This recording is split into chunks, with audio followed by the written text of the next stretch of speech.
I'm back with a tutorial on how to do faux locks. I'm using Midtown Tress blue and those are the little curly pieces on the ends for the goddess locks. And it's slightly darker than the braiding hair, but it gives it a nice two-tone type look, you know. So I'm slowly braiding it feeding it into the box braid. And of course, I don't have to do any tucking when it comes to braiding because it's gonna all be covered once I wrap the hair around the braid. So I like to go back and forth with each step because I don't like to do one step going through the whole head because it just makes my process feel longer. So I do the box braids in one row, and then I stop and add the pieces after I'm done with the rows. So I leave the ends open so I can feed in the curly pieces. And I want to say I'm about 12 inches. I braid about 12 inches down. Well, I braid about 6 inches down before I add the braiding hair, because it all depends on how much hair you want left out at the ends, and it also matters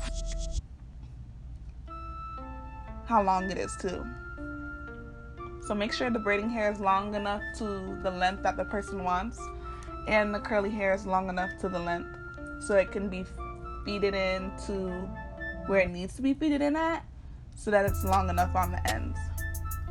Depending on what length of braiding hair you have, you'll be able to either have to feed in the curly pieces up higher or longer.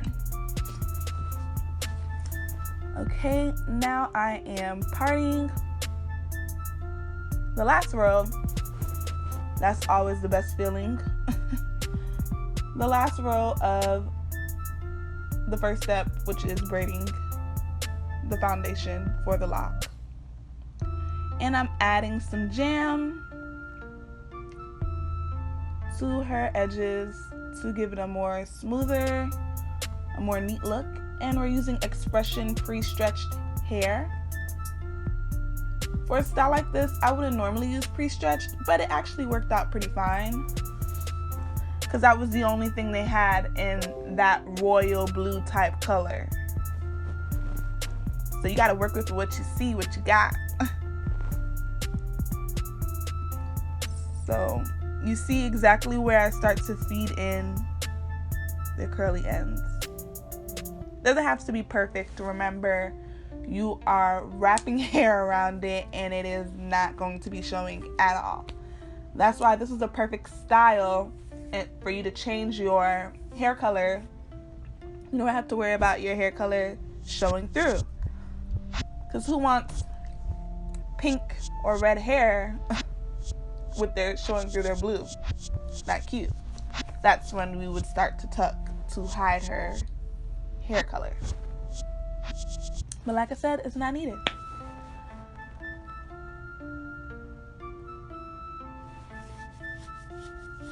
I'm not sure if you get the concept of feeding in the hair into the braid.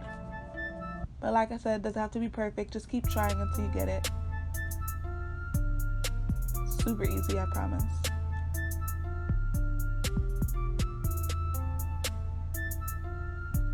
Now, faux locks for me, whether it's goddess, a bob, whatever, I'm not really into doing them.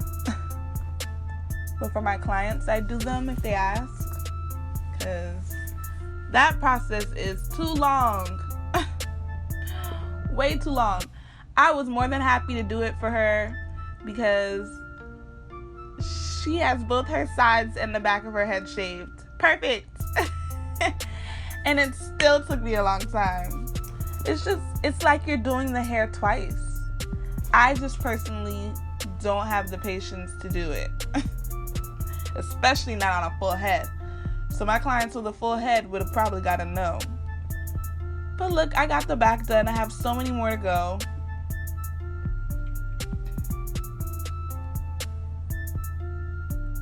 And you see here, I'm just separating the hair, preparing to wrap it around. Now, for each lock, goddess lock, faux lock, whatever, depending on the length, it depends on how many you're going to use. Now, you see how I'm starting it at the top? I hold it at least about a good 6 inches worth. You could do 3, holding your hand so that it doesn't slip, and then you start wrapping right at the root. Now, you don't want to wrap too tight because you do not want your client to have a headache, or you don't want yourself to have a headache if you're doing it on yourself. Now, as you see, as I wrap, I start to push the hair up just so that it's tight, because sometimes while you're wrapping, you get a little tired, and you might see how I pushed it up there. You might space it out a little bit, not intentionally, but it just happens. Now, you don't want to wrap it out till you don't have any hair left. You want to leave some pieces, at least a good 3 inches, and then just hold it in your hand, and then you start to do the same thing with the next piece. Leave 3 inches at the top of that next piece, hold it in your hand, and start to wrap. You don't ever want it to have to unravel. So you see the little straight pieces that are in my hand along with the braid itself while I'm wrapping, so there's no way for it to get loose and unravel on you mid-process. But like I said, continue to add. It's probably about 3 or 4 pieces that I'm going to add for this length. So you want to keep in mind how many locks you're doing, how big you're doing them, and how much braiding hair you need to not only braid the braids but to also wrap it. And I want to say, for her shaved sides, I always like to get more than 1 pack of what I feel like I need, just so in case you run out. I got 2 packs of the curly ends just in case. I probably didn't even, I think I opened it for like 1, if I even opened it at all. I can't really remember, but I had at least, it was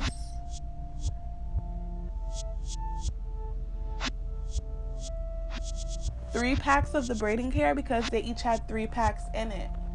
So that's about 9 packs that are in each, that were there all together.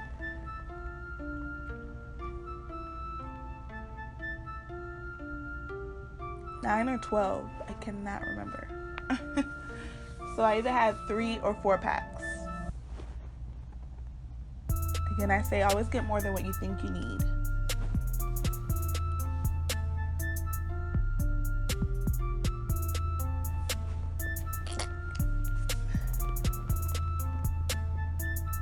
So I'm finally at the end, and I'm going to cut off the excess and leave a little piece that I need to wrap. Just 1 piece. 1 piece that I need to wrap, and wrap until there's about like 2 inches left. Now I'm gonna add glue right to the end where I'm gonna wrap it. A little goes a long way, so you want to do like a little dot and just wrap the hair around that black dot, so until it's completely covered and you don't see the glue anymore. Add some heat so it can dry a little bit, and then you're gonna rub it together with your hands so it comes together. And it doesn't look so, okay, she added glue at the ends, I covered it with the rest of the hair, so you don't see the glue. Now when I mash it together and rub it together, there might be some excess that overlaps it, but it's not so serious where you're seeing, oh, she put glue on the ends. Of course, it's also foolproof with black hair. No one cares what's showing. But that's how I stop. I always noticed when I was doing faux locks, when I was starting out trying them, that they would unravel fast at the ends. And I picked up that little trick with the glue, and I was so happy because I'm like, wow, no more unraveling. It ain't going nowhere. You just have to make sure while you're doing it to push it up every few go-arounds so that there are no huge spaces in between to prevent unraveling. Because literally my locks are perfect when I'm done.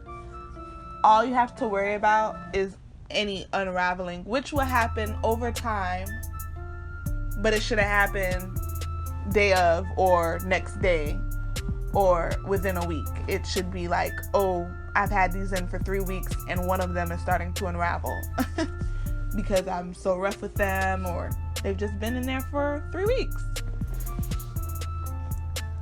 But I am adding all the pieces. I'm on the last lock.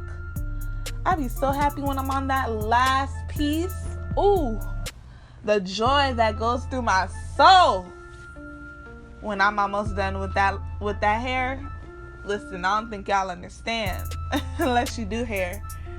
How happy you be when you are right at the end and you're on the last one. Ooh, it's like heaven.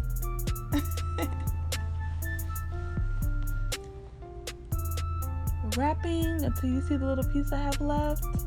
Add my glue, wrap it around the glue, do my dryer for my heat, rub it together, and it is finito, or fine. I think that's Creole, fine.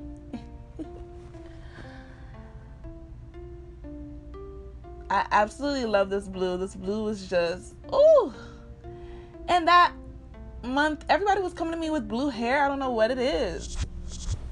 Everyone had blue hair in some way, shape, or form.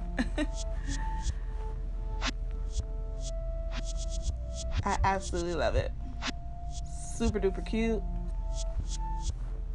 She can wear it any way she wants to the side, down the middle, in a ponytail. She's feeling herself. Now I'm just going to go through and cut off the little, hairs that are sticking out to make it look even more neat.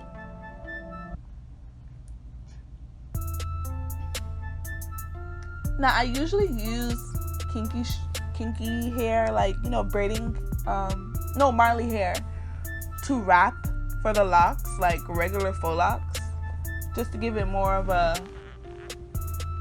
natural lock look.